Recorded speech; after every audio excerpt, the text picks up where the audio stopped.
সমাজে অনেক সময় দেখা যায় বাবা সন্তান উভয়ের উপরে কোরবানি ওয়াজিব, কিন্তু সন্তান চাকরির জন্য প্রবাসে থাকে অথবা ঢাকা বা যে কোনো জায়গায় যেখানে চাকরি করে সেখানে থাকে। তখন কি করে? সন্তান বাড়িতে নির্দিষ্ট পরিমাণ টাকা পাঠিয়ে দেয়, সেই টাকা দিয়ে বাবা কোরবানি দেয়। এখানে জানার বিষয় হলো, যদি সন্তান এবং বাবা উভয়েই নেশাবের মালিক হয় তাহলে উভয়ের পক্ষ থেকে দুইটা কোরবানি দিতে হবে।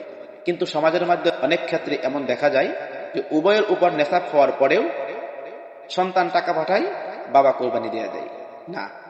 যদি এই কোরবানিটা সন্তানের পক্ষ থেকে বাবা দিয়ে দেয় তাহলে সন্তানের কোরবানি আদায় হয়ে যাবে, কিন্তু বাবার উপরে যে কোরবানি ওয়াজিব ছিল সেটা কিন্তু আদায় হবে না, সেটার জন্য গুনাহগার হতে হবে।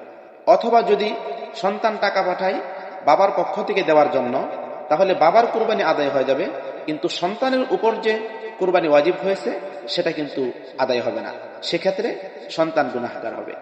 এজন্য যদি একাধিক মানুষের উপর কোরবানি ওয়াজিব হয়ে থাকে তাহলে একাধিক কোরবানি দিতে হবে। একটি কোরবানির মাধ্যমে সকলের উপর কোরবানি আদায় হবে না।